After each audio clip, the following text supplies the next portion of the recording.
good afternoon and welcome back to my physics class. Today we shall be discussing about one of the most amazing, interesting and very bizarre as well topic, that is electric field lines. This is one of the most important topic in the field of electrostatics. Okay, we had seen earlier that when a very small charge particle is placed near to a large or bigger charge, it experiences a force of repulsion or even attraction depending on the nature of the charge.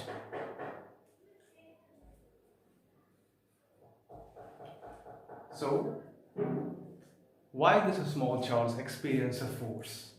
We simply say by Coulomb's law we get the force experienced on the small charge. But the fact is that electric field exists due to the presence of the big charge, and that field has put some force on that small charge.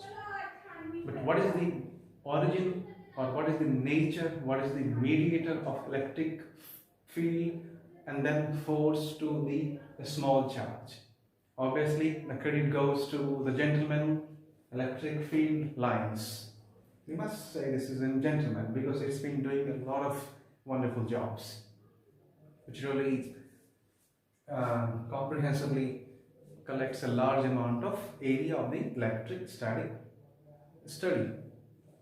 Okay, first of all, the idea of electric field lines was introduced by Michael Faraday, and we all know very well Michael Faraday has invented so many things in physics and has given the world a large quantity of assets which we can live with for many hundreds of years.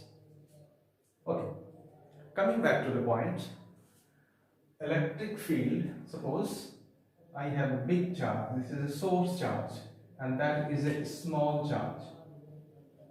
This is a Q0 and that is capital Q, and if both are positive, this charge will experience a force in this direction because this is the line joining the two charges. We shall ignore the effect of Q0 over Q because it is so very small. But as far as the last assumptions have been made. Now, what electric field lines are this? This small charge particle is free to move, and when this particle comes in, it will move in this direction. So its track, its footprints gives a kind of locus, or that locus in which this charged particle, when placed in the vicinity of this large charged particle, can move. That track, that locus is the electric field line for this charged particle at this point. Now what if this charge has been shifted to this point? Okay, again join the line. It means this charge Q0 now will move towards this direction. Right? This charge, it means the electric field line of this charge at this particular point is towards this way. So we can create a symmetrical position. If the charge is placed over here, then obviously the electric field will repel or exert a force on this Q0 towards this direction. It means this charged particle will obviously follow this path. So now coming back to the theoretical reason, a curve along which a small charged particle moves in the electric field. So this three lines must be satisfying this first statement, that this particle has produced an electric field around it, and we placed another charged particle over here, and if it is free to move, it will move this way or this way or this way or this way or this way. Remember, we are talking about the two charges are positive in nature. Obviously if it is negative, it will come along this line. If it is here, it will come along this line. It will come along this line, and finally they meet together. That is different scene. First, let's talk about this sentence. So this sentence is completely verified by this picture. Secondly, come back to this position. The tangent to which at any point gives the direction of the field. Okay, so far we have been discussing about the straight lines or straight field lines. Straight field lines. What if this track or if this locus is not straight, rather it is some curve, maybe of this shape, it means any charged particle has followed this points and finally has moved from this position number 1 to that position number. Okay, so what had been the direction of the electric field line at this point? This is it. What had been the direction, or what had been the orientation or direction of the field line at this point? For that, we draw a tangent at this point.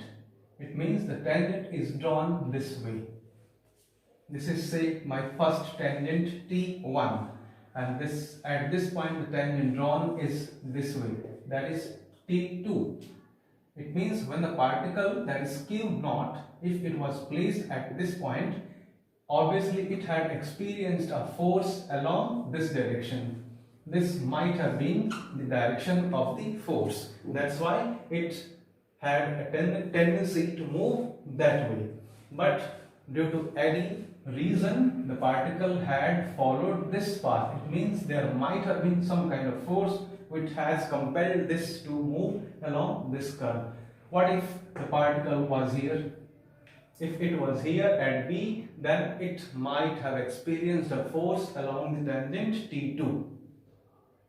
It means the second sentence is satisfied with this structure. The tangent to which at any point gives the direction of the field. It means the direction of the field at this point was along T1. The direction of the field at B was along T2. So this simply gives the idea of electric field lines.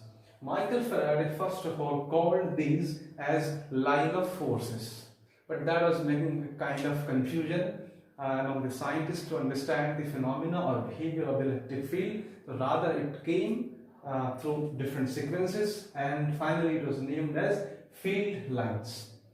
Field lines, okay? Field lines means it has created its own reason that we call field, and what is the direction of that field that was tested by the presence of this Q naught.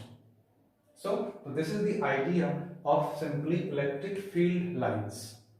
Now we shall see how the electric field lines are produced and what is the shape of their pattern for different types of charge positions. Now see the different cases.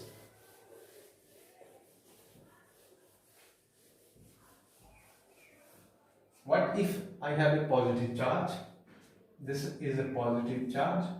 Its field lines will be radially outward in all direction, or that is in 3D space. It means electric field lines will move out of this in this way. Can you guess what these lines are simply indicating? If a charged particle was placed here, Q naught, that particular Q naught, it might have gone this way, because if it was positive, and if it was positive and so forth, it means, and wherever this line will go, we don't know. It means these lines will go up till a distance of infinity, or they get terminated at infinite distance. So this is the field lines produced by the positively charged particle. Now if the charged particle is negative, the case becomes like this. Again the field lines will be straight radially inward. It was radially outward, it will be radially inward. all field lines are coming from infinity towards the negative charge particle, and all will be meeting at a certain point, that is the position of the negative charge. Okay, this is my plus charge and that is negative charge. What the third case goes to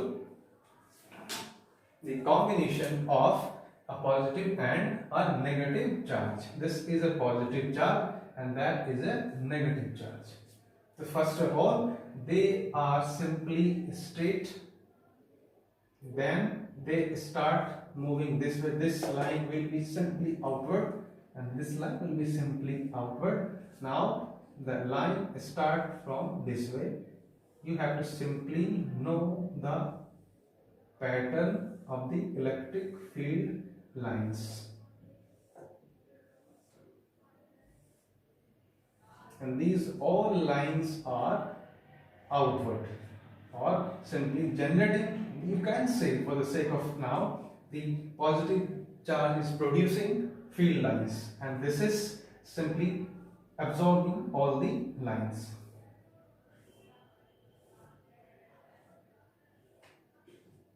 All the arrows will be towards the negative charge particle. Okay, this is the what? Positive charge particle and that is negative charge particle.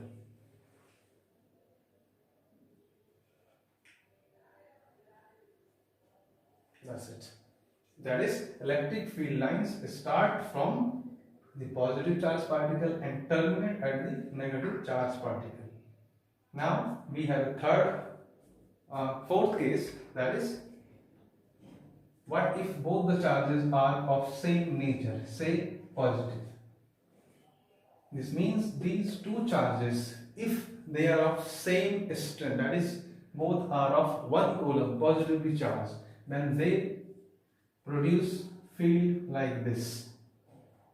It tries to go that way, but presence of this charge will produce a kind of pressure, and that's why the line goes this way. The line goes this way, and finally there will be no line at certain point, and wherever we get no lines, there will be a point where is no lines of electric field present due to any of the charges, and that point is called a neutral point. Okay, so these all are moving out like this. You simply have to draw, because this is a quite common question in board exams, but very easy way as well. So this is very easy to score your marks. This is due to the two positive pair of charges.